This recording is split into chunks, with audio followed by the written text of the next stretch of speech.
Welcome to ABA on Tap, where our goal is to find the best recipe to brew the smoothest, coldest, and best tasting ABA around. I'm Dan Lowry with Mike Rubio, and join us on our journey as we look back into the ingredients to form the best concoction of ABA on tap. In this podcast, we will talk about the history of the ABA brew, how much to consume to achieve the optimum buzz while not getting too drunk, and the recommended pairings to bring to the table. So without further ado, sit back, relax, and always analyze responsibly.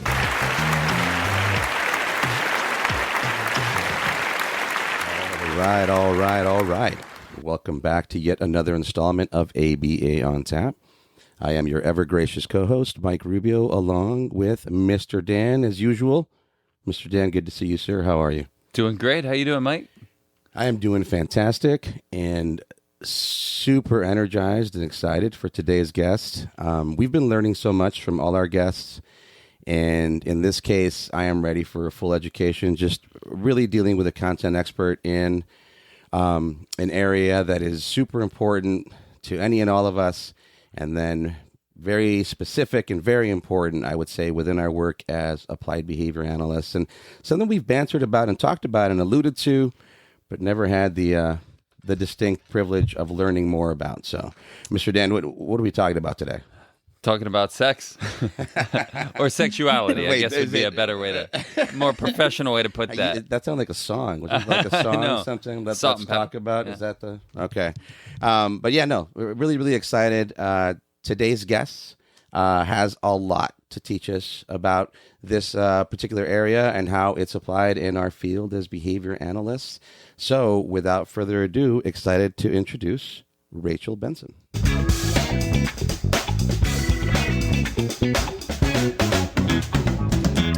Rachel, thank you so much for your time. Really appreciate you. We keep the Sunday recording schedule. We know it's probably a nice sunny day out there, and you're taking a couple of hours to talk with us. We'll make this really fun, and we can't wait to learn from you. How are you doing today? I'm doing good. Thank you guys for having me on. And it is ungodly hot here, so I am good to be in the AC and having some good conversations. Excellent. Well, we really appreciate it. We want to kick off because you've got such an interesting content expertise, in my opinion.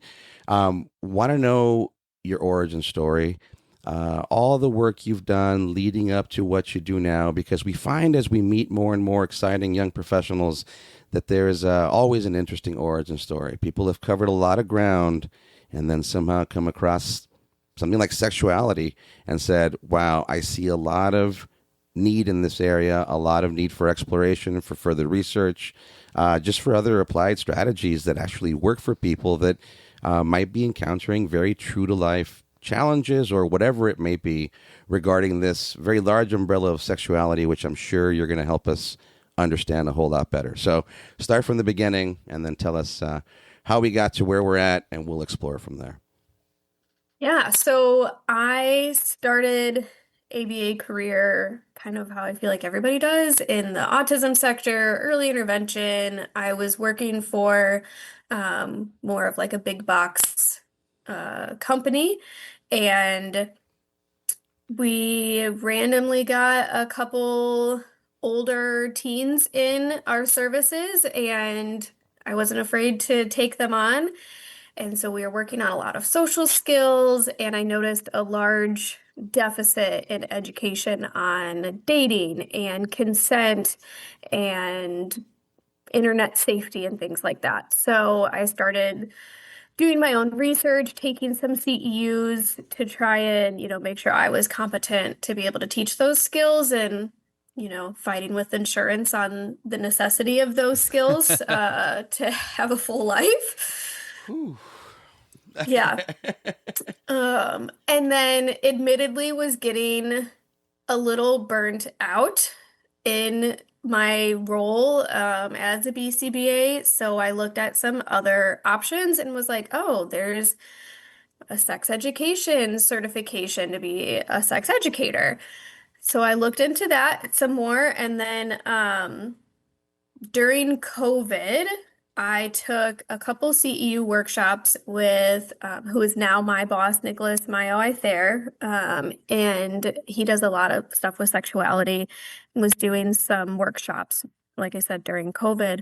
So talked with him a bit on getting certified. There is a certification board called AASECT, which is American Association for Sexuality Counselors, Educators, and Therapists.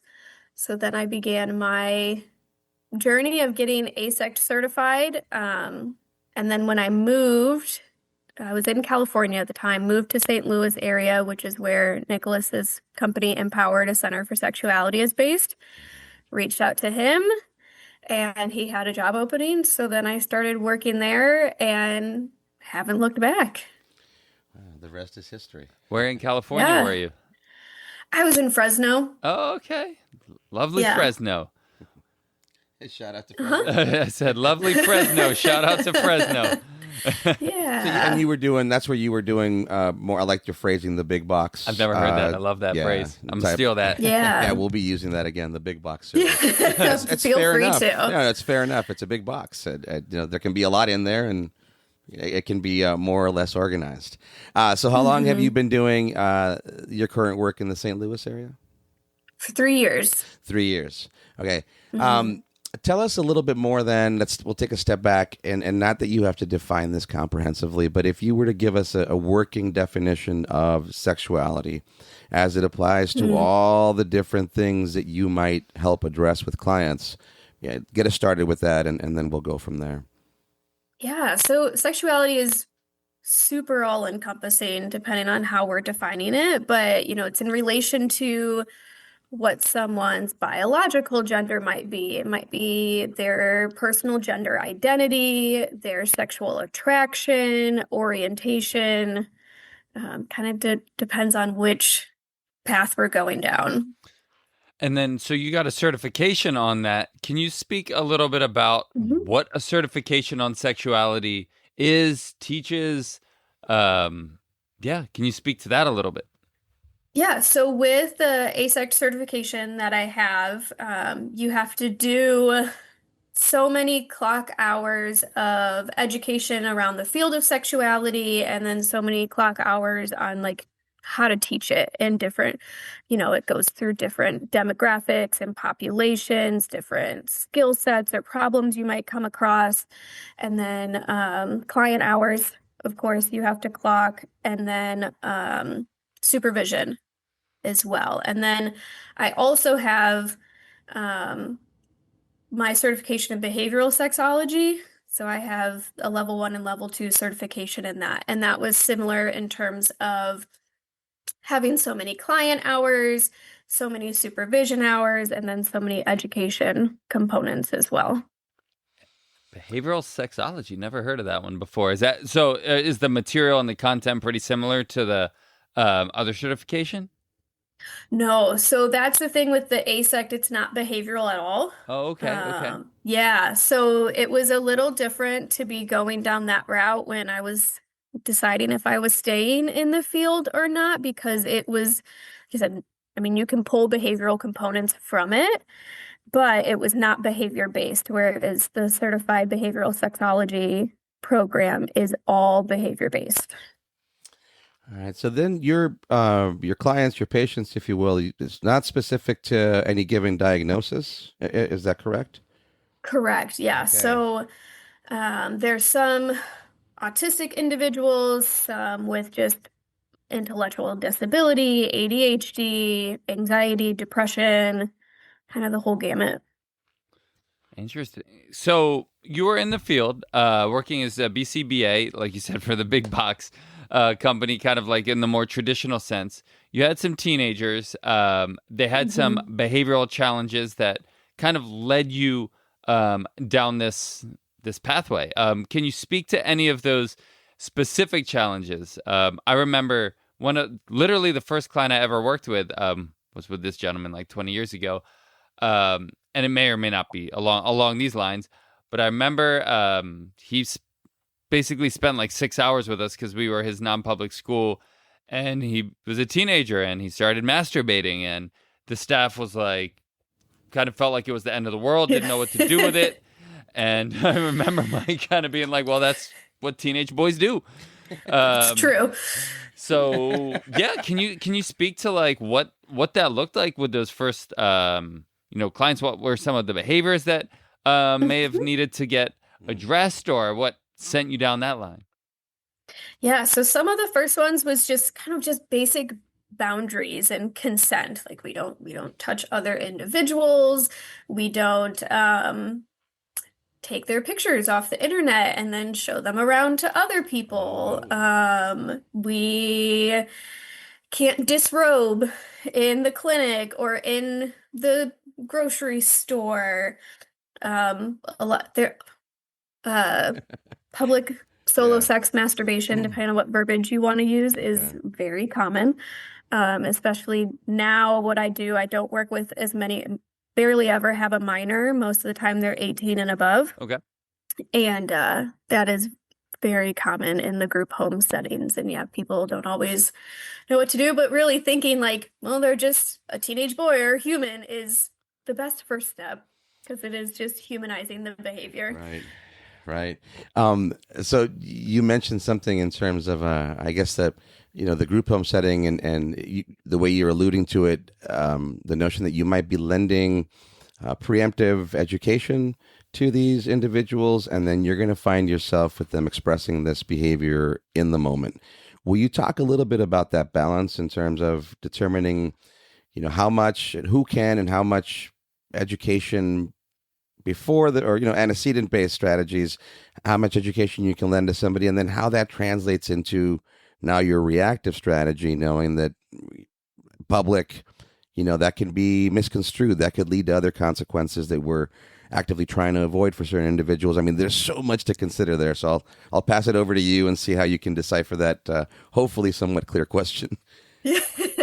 So unfortunately, when we're getting our clients, we work with the Department of Mental Health through the state of Missouri. So if they're coming to us, there's already been a problem. So we don't have the luxury of getting in and putting in a lot of antecedent strategies prior to there being something that happened. Okay. Yeah, so then we come in and we're a reactive choice, and then we try to put in antecedent strategies at where then the education factor comes in. A lot of staff training, because they get uncomfortable, and it's understandable. A lot of staff haven't had a lot of education themselves, and then you have to address that on top of then working through any personal bias that might show up, and then working with the client themselves on those skills and education and just kind of bringing it all together. So that was going to be my question, is how do you find your clients? Did they call you and they're like, I'm having some struggles, but it sounds like you get referred then by the state. Basically, all of your clientele is referred from the state? So not all, I would say about 3/4 of my personal caseload is through the DMH system with the state, and then the other quarter, sometimes to half, people find my profile on the internet and ask for help with things. So they're more, I don't want to say neurotypical, because a lot of them have some kind of diagnosis from the DSM, but they are their own guardians. They're not in the system, things like that. So sometimes it's couples, sometimes it's individual, so it kind of is split between them. And what might an individual that reaches out to you be looking for help with specifically, like understanding their own gender identity, understanding how to interact with other people without maybe they're not having success finding a mate, or like what are some things that people consistently or commonly, I guess, reach out to you about? Yeah, so those are all parts of it. Whether they have some social anxiety, so they're trying to get some help with social skills, dating skills. I've had people reach out for struggles and challenges with relationships, whether they're partnered up currently or they can't keep a partner because of either what they're deeming a performance issue, or they desire discrepancies are a big one that I see with couples.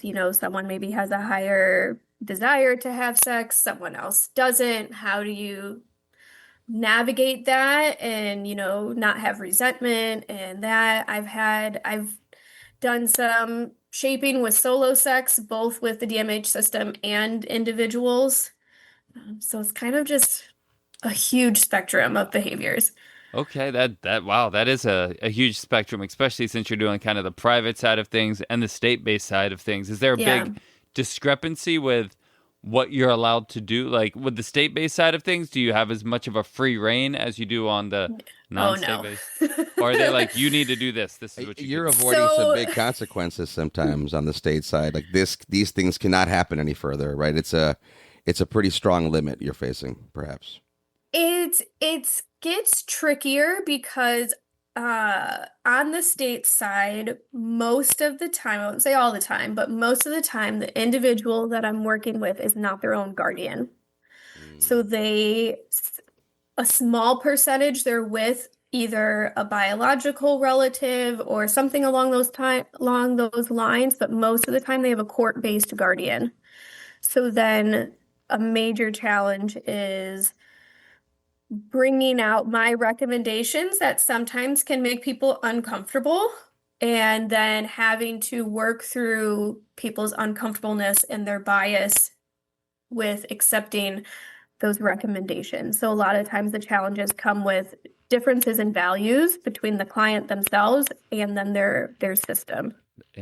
So could you speak to that at all? Like maybe like a recommendation that you can think back of in the past. Like I remember, the client that I talked about with Mike, we talked about, okay, well, we can try to fight this masturbation thing, or we can try to allow for, okay, can we just have you do it in the bathroom or something like that? Yeah. So that was a recommendation that kind of made people uncomfortable. And you talked about it a little earlier when you said humanizing it. Again, I know we're not going to spend all the time talking about autism, but with a lot of the people that we work with, there can be a cognitive delay, but there's not a biological delay. So people can get kind of wrapped up in thinking, well, maybe this person cognitively acts like they're 6 or 7 or whatever when they're really 15, but biologically they're really 15 and they have 15-year-old desires, and that can be really interesting and lead to some interesting discussions. So that led to some uncomfortabilities on some of the staffs that we worked with. And so you talked about that being like on the conservatorship end and talking about that. Are you able to speak to any of maybe suggestions that you can remember that may not have been met the way that you thought they were going to be, or led to some further discussions with the caregivers or conservators? Yeah. People are just like, stop it, make them stop that. I can imagine Well, you're getting pretty much, a lot of that. You're like, right, yeah. You tell me the functionally equivalent replacement behavior. Tell me what's going to Right? compete right now. Anyway, go ahead. We have a saying of like, once the button's pushed, you can't unpush it. Once anybody discovers that, it's hard I to like take that. it away. Yeah. Yep, you can't unpush it. I like that. Yeah, you can't unpush Can't and compete hormones with are gonna biology. hormone, Yep. right? Like you said, regardless of the age, hormones are gonna do their thing. We talk about developmental delays, and developmentally, those things don't seem to experience that notion of delay, that they're right on time. So anyway, we interrupted. You were going to explain. Oh to us no, a whole you're bunch good. So yeah, some pushback with solo sex procedures, and that I think typically comes from staff panicking that they're going to be intimately involved with those things, but we're like, no. This is like, we're writing out a TA, or we have certain videos that we have licensed to show and work with. And staff, you leave, right? Like, we're not involving staff. There is zero contact, any of that. So once that's explained, sometimes the anxiety comes down. Okay. A hot issue is always pornography. Okay. Access to pornography I just had a discussion this past week about that with the court guardian who was not on board. So that's super common. I've gotten fired from a case for that, for suggesting allowing them to watch legal pornography. Yeah. So that's usually the big one. Anything that has to do with I shouldn't say anything. Another one often is, if maybe the court guardian is a little bit more conservative or religious based and the client has a queer identity, a lot of times that can be something we have to navigate and work through, in affirming that and what access they're allowed in the community to that community, or, in that community. So yeah, those are usually the big ones. Oh, that's Talk about, I hope this doesn't sound overly facetious, but talk about your factor analysis. I mean, that is just all the different variables that you're having to consider.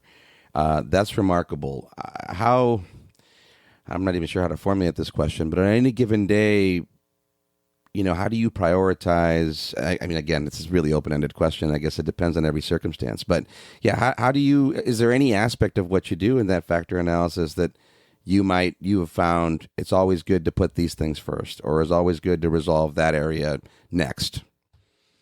Anything that's illegal, Okay, yeah.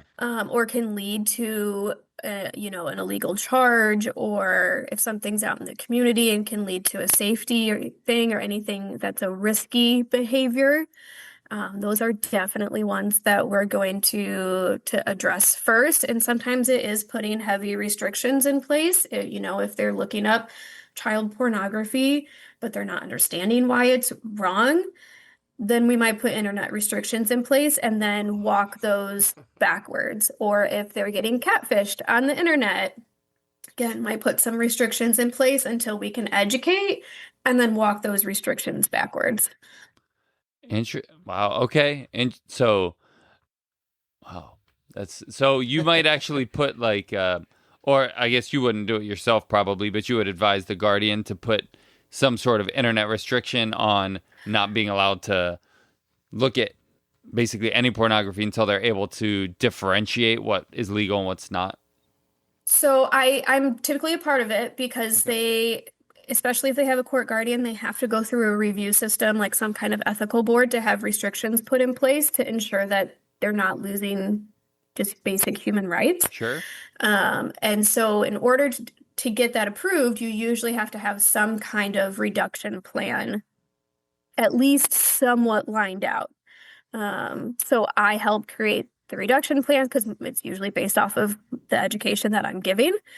And then we go through those. And typically, it's not necessarily that we do a full stop on pornography.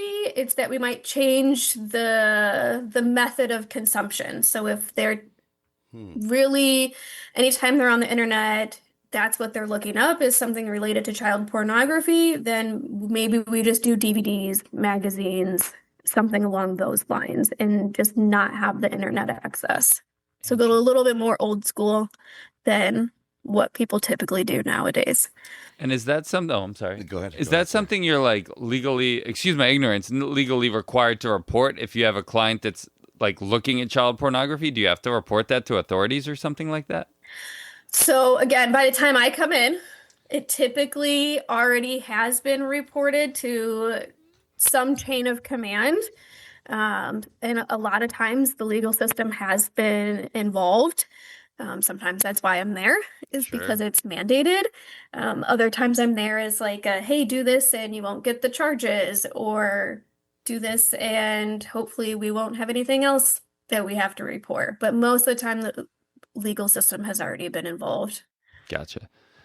Wow, talk about negative reinforcement contingencies there, right? Make this go away. Oh, yeah. Do you find, man, and I loved your phrasing. I think that I'm going to value our ignorance today because again, you're covering so many different circumstances and so many different permutations of circumstances in terms of motivations, the idea of punishment. This is all very, very intriguing.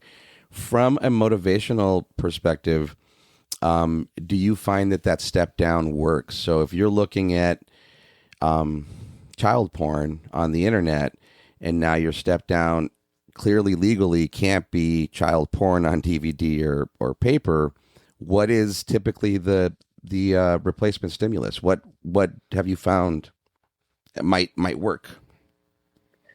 Yeah, so a lot of times there's different pornography that tends to skew using like younger age, like freshly 18. So it's still legal.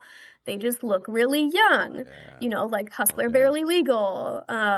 Back when Girls Gone Wild was a thing, like all of that stuff, it's still legal pornography, but they look young. You can also throw in if they like cartoon-based stuff, a lot of hentai pornography, which is based off of anime type drawing, is sometimes that skews a little bit younger as well. So that is a route you can take. Sometimes just the educating on like, hey, we need to learn how to differentiate and discriminate between ages. So then that's what we teach is like, is this a child? Is this a teenager? Is this an adult? And then we go through what's allowed in each of those groupings of people.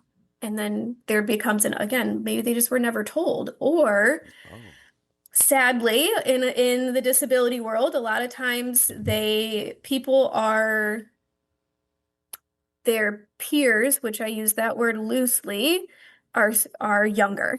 They're put with a younger age group because maybe they're not as developmentally on track with some of their age-appropriate peers. So then that kind of messes up the education factor on who they're allowed to do things with if they're only with these certain groups of individuals.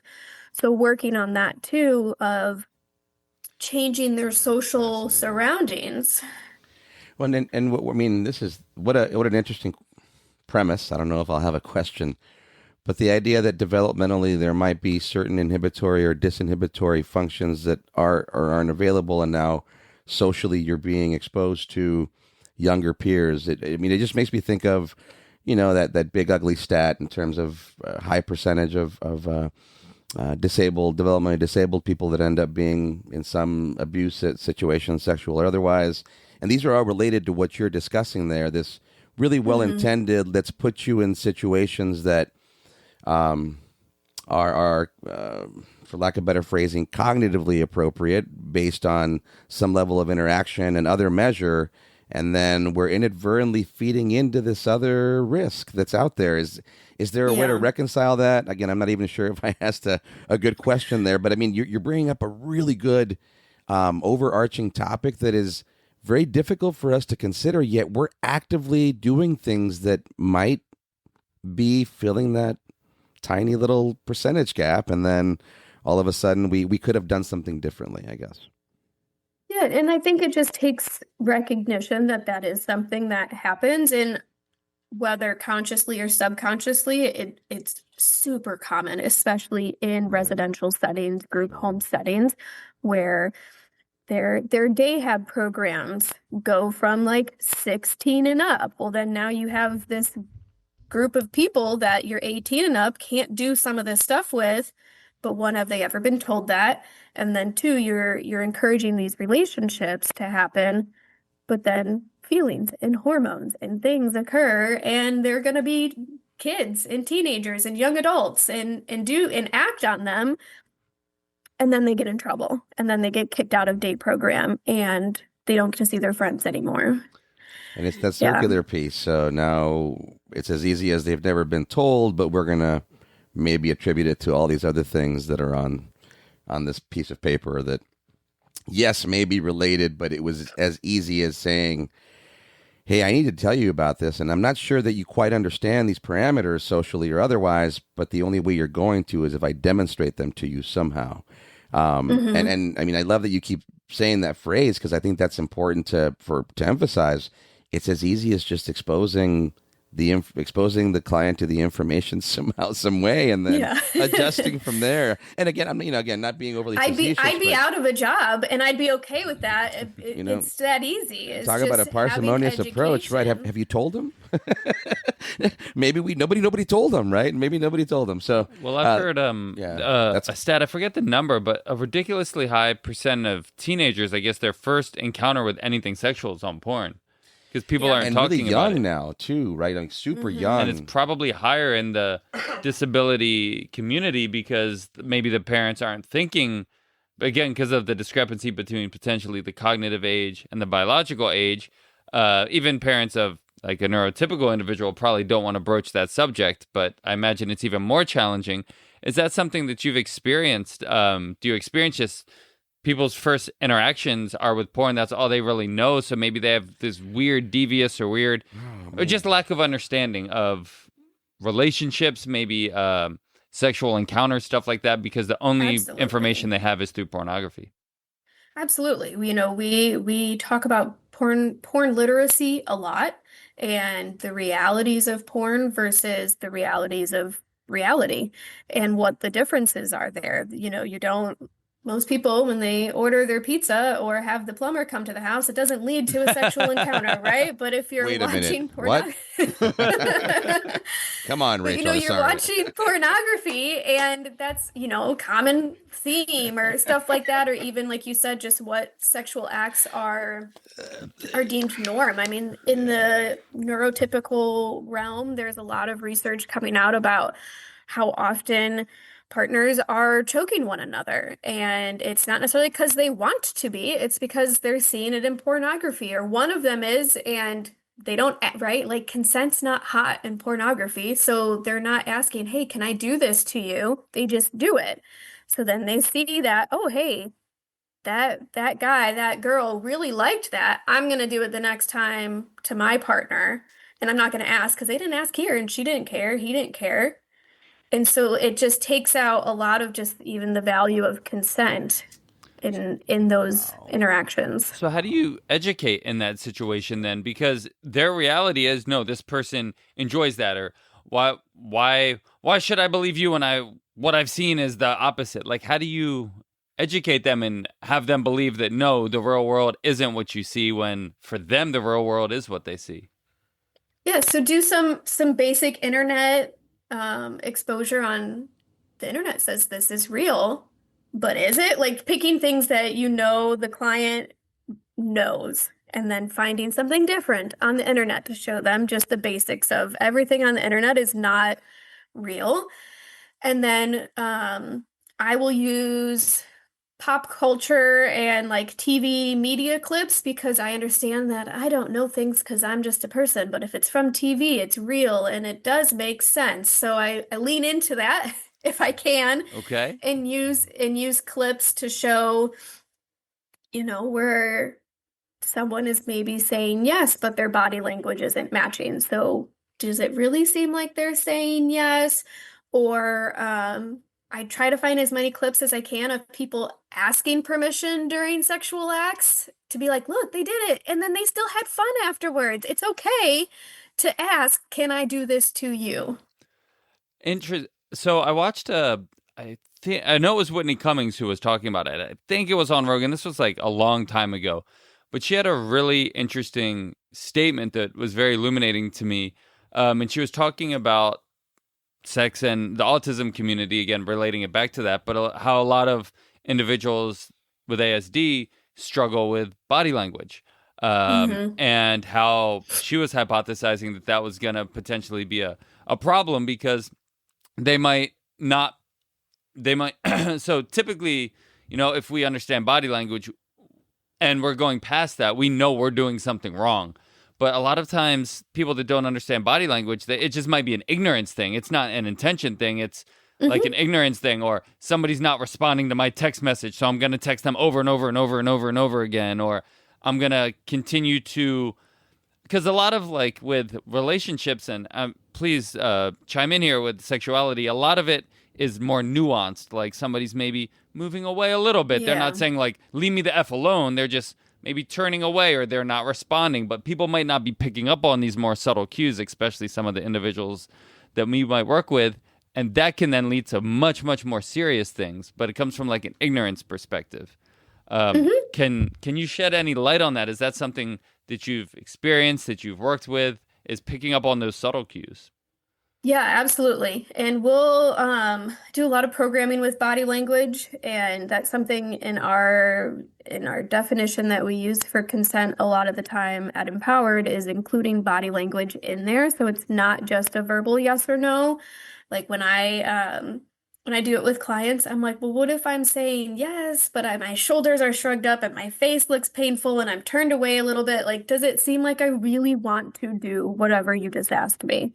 And, so doing a lot of modeling. And then that's where staff training comes in too, is, I don't see my clients a ton. We do a couple hours a week tops. We have a very low hour model and it still produces a lot of success.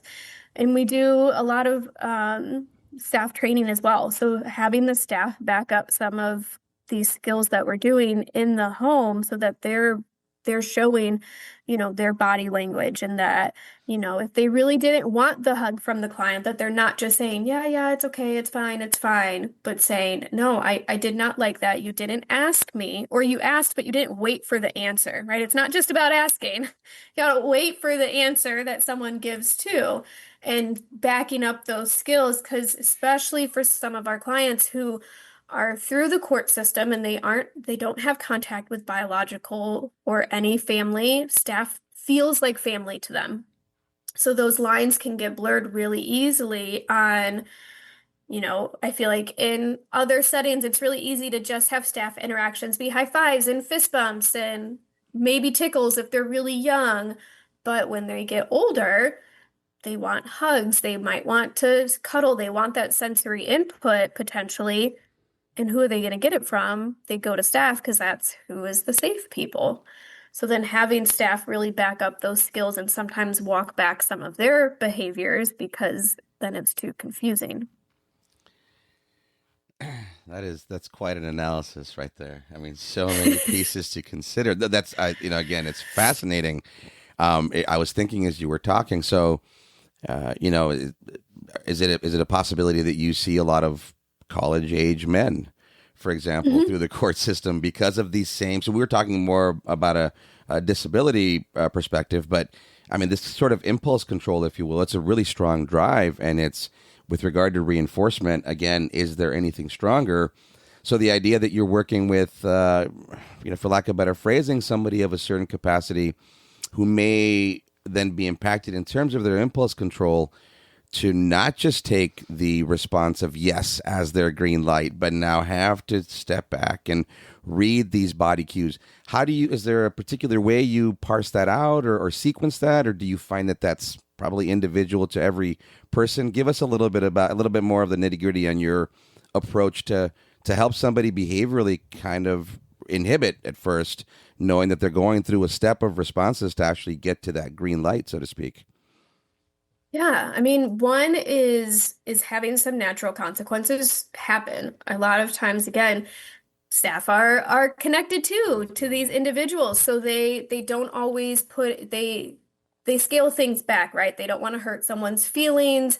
They're like, it's just who they are, Timmy always just hugs everybody, something like that. But instead being like, no, like that, they can't discern the difference between you and somebody else in the community that says hello to them or something along those lines. So having some of those natural consequences come in of, no, I told you I do not want you to hug me, taking that step back, or not sitting next to them on the couch maybe anymore, or putting in a little bit more of those spatial boundaries that maybe have slid a little bit unknowingly. We also, for some of our clients who can do this, we do a really cool social group with the game Dungeons and Dragons, which is a really cool way to throw in some natural consequences without any safety risks of the community. So you can set up, if your client really struggles when it's a really cute girl or a really cute guy, then you make one of the other characters super hot and make them flirt, but flirting doesn't mean consent. And having, a little bit more of those real life situations play out a little bit. And then if the impulse control isn't there and then the client does something, you can, you're in the game. You can role play. You can be angry. You can pretend that you push them away and this or that, where you have that real life consequence without the safety risk. Wow. I like the whole idea of visual imagery here and how it presents some challenges to our view of behaviorism, radical or otherwise, right? So this idea that something not necessarily tangible but more visual can actually work to produce this high arousal. That's a really interesting premise that I'll try to create more questions around. But you immediately made me think about that. Like, wow, wait, so you're saying that you're evoking some sort of mental imagery in somebody that behaviorally is having a reinforcing effect. That's fascinating. And it makes total sense, but it certainly challenges our usual premise of applied behavior, right? Anyway. So, so with that, like, is there an age or kind of a recommendation that you have for parents that maybe have a teenager or something like that? Do you have like, not a protocol, but any recommendations that you would have for, okay, I've got a 10-year-old, 12-year-old, 13-year-old, I don't know what age you recommend, and it's probably kind of situation specific, but like kind of general guidelines of age you recommend, and then how to go about exposing an individual to, so that they can be aware and not maybe manifest behaviors that are going to get them into bigger trouble. I mean, I would start as at birth. Okay. The simplest things you can do is using correct terminology for body parts. You don't want to call it a hoo-ha and a wing-wang. You're going to call it a vulva and a penis. It sounds simple, but that's really as simple as it is starting out. Just using correct terminology itself is a huge, creates a layer of safety, I guess I'll say. It's Okay. been shown in research that if kids who are taught the correct terminology for body parts are less likely to be sexually abused, because abusers are not going to call it a vagina or a vulva. They're going to call it a cookie Something else. or a vajayjay or something kind of a pet name because they don't want to call it the right name. So starting out just with that is major. Consent is another one. A lot of people tend to sexualize consent, especially adults, because that's how we think of consent, is with sexual activities and interactions. But really, consent is, hey, don't touch my things, don't take this toy from your friend, don't steal their food. All of that stuff starts at a young age. And then consent's just built into their life. So then you can start to build on it as they get older. Hey, I didn't consent to seeing you walking around the house naked. Please go get dressed in your room. Mm. That's a boundary that you might have. Or, hey, Mm. I get that you are a teenager and touching your penis feels good. Can you just shut the door when you do it, please? Can you clean up the tissues afterwards? Like all of those things. Again, no one's consenting to seeing that stuff or being around it. I don't want to clean it up. So you just build it into life is really just the biggest thing anyone can do. I think too, answering questions can be really hard. Parents get uncomfortable, caregivers get uncomfortable with that, and sometimes it's because they were never taught. So then they're like, I don't know how to do this, so I'm just not going to do it, which is a huge disservice then, because they're going to find out somewhere. Mm-hmm. And like you said, a lot of times it's porn, it's with peers, it's media. The internet now is rampant. So just being the educator instead of passive. You, the way you describe that is so vivid, and you're sort of dancing a lot of times. I'm sure, and I'm going to let you speak to this, but you're traipsing between this notion of helping somebody out with certain behaviors, and then you having your own boundaries and respecting their privacy, because you're having to inevitably probably intervene beyond those lines sometimes. Can you speak to that a little bit? So, not to get graphic or anything, but the notion of cleanup, you kind of alluded to it. Yeah, you might let somebody go through their motions, and then you're going to have to invade their privacy, so to speak, before they're done with that method to teach them or maybe educate us. How might that look? Yeah, so that is all like permanent product based. So before we're like fully into that step, we do a lot of modeling, right? We're going to have video models. We use dildos or dongs as a teaching tool to be like, okay, this is how like the hand motions you can use it, if they're struggling with something like that, or this is how you put lubricant on, and then this is how you clean up. You kind of skip the middle part, right, of them doing it to themselves. You show them how they can do things. But again, you show quite a bit because not everyone likes the same things. So you're going to show an array of ways they can touch, and also noting like it's not supposed to hurt. So if it hurts, you should stop.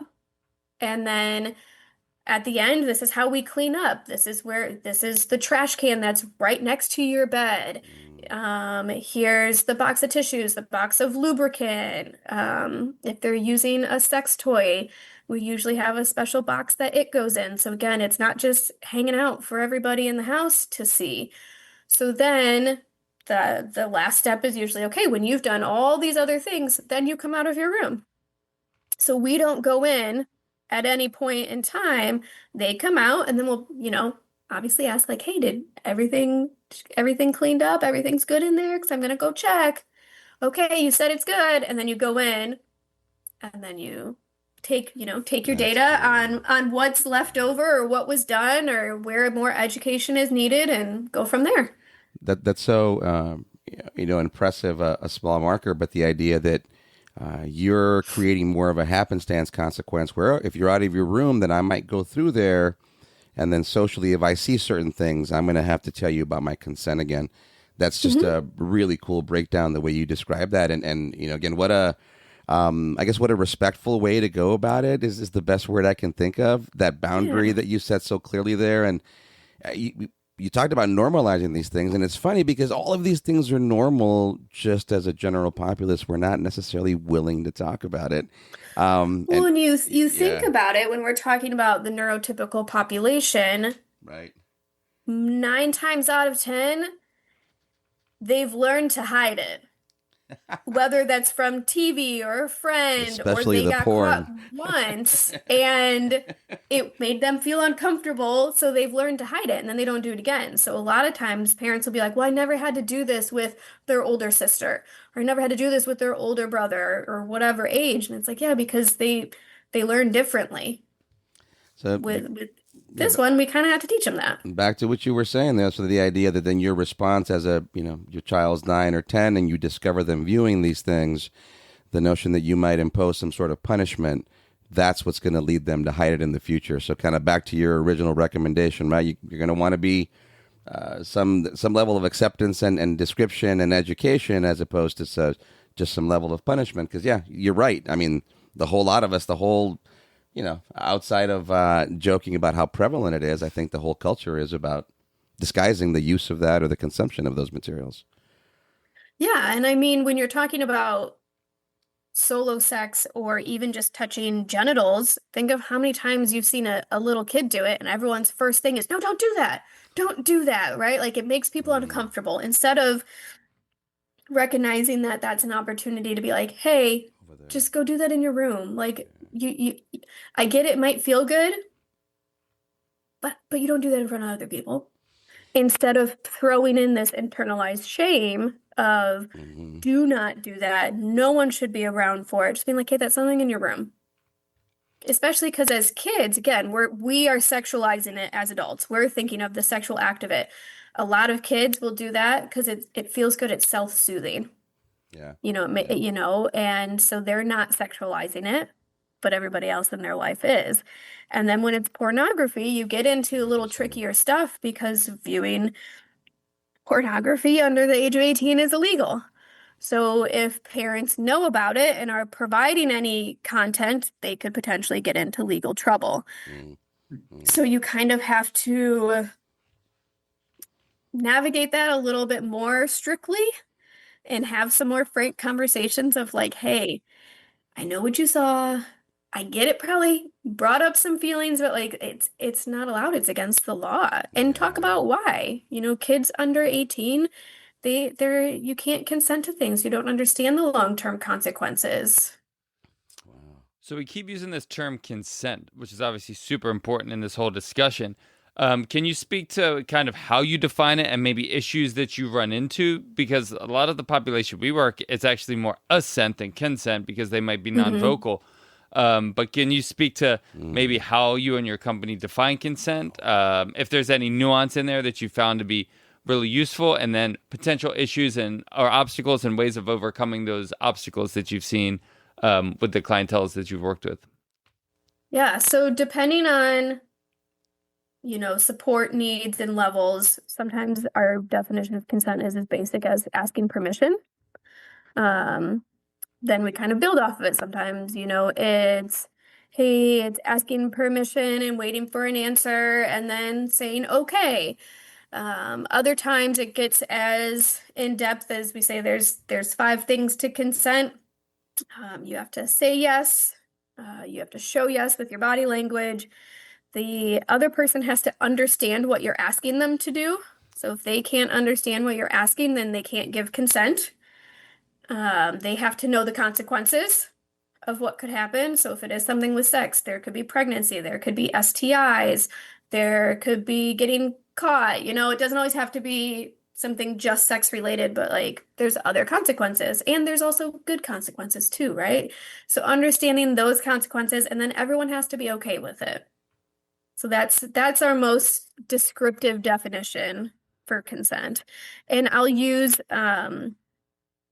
if there's a ton of videos you can use to help describe consent. If you just YouTube consent for kids, there's a really good one that talks about even like just, I don't want to give a hug to grandma. Do I have to?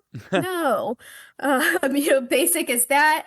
And then there's, if you look up consent TEA, like the drink, there's a really good video that talks about consent, but it's based in the idea of like giving your friend a cup of tea. Would you force your friend to have a cup of tea if they didn't want to? Just because they said yes yesterday, do they still want tea today? Would you give it to them if they were sleeping? That it gets a little bit more in depth and find some clients think it's funny and pay attention a little more because it's like, of course I would never do that with tea. That's so weird. It's like, well, hey, it's the same idea. Sure. Consent's consent. So I've got a slightly silly question really quickly, and I'm sorry to interrupt you. Go ahead, And I'm not even sure if it's relevant. But have you guys found, I'm guessing you must have found an artistry to your search terms. I can only imagine. Yeah, my search history is a mess. That Rachel, I borrowed her phone, and I was looking for an Italian restaurant. You wouldn't believe what. It's all about the incognito browser, man. I joke all the time about that. I'm like, man, if I die under like suspicious circumstances, please don't let them look through my search history. It's gonna be a mess. So what you're saying is there's no secret. You just have to own it. Look, this is my algorithm. Okay. Pretty much. This is what I do for work. Yeah. Okay. So I had to know. I have like on YouTube, you can turn off like them tracking your history. I just turn that off because otherwise I don't need all the things that are gonna pop up. I know what things to search at this point for specific programs and things. But yeah, you sometimes you got to search some stuff. Sometimes you got to search some stuff. She seems so normal and mild-mannered. I'm so surprised. Poor Rachel. Anyway, I had to know. Thank you for being a good sport about that. I like that. Course. I mean, it is so true. And there'll be times where I'll ask colleagues being like, I have to search this. Have you done it yet? So I don't have to. Or what term did you use to like cut down on maybe the amount of penises that show up in it gives a new meaning to thesauruses. You're gonna have to ask. You can't ask that question and not answer it. What search term did you use to limit the number of penises that came up? We'll put that in the footnotes. We'll give it away so people have to listen to the whole episode. Sorry, this is too good. So when you were talking about consent, the third and fourth thing that you mentioned, one of them being that some people might not be able to legally give consent. So even if they say yes, maybe they have a conservator, they're under the age of 18, whatever. So that also kind of adds some nuance, right? Of this person said yes, but the person that said yes might not be able to legally say yes. And even if they said yes, now you could be legally liable for something. So Can you kind of speak to that at all? Because now there's some more, especially with the developmentally disabled community, but the person that they're talking to, they might not know that they're developmentally disabled. They might not know that they might need consent from a third party, or that person may not be able to give consent. So that seems like a whole lot of nuance that could lead to some really tricky and sticky situations. Oh, a sticky situation indeed, as this concludes part 1 of our interview with Rachel Benson.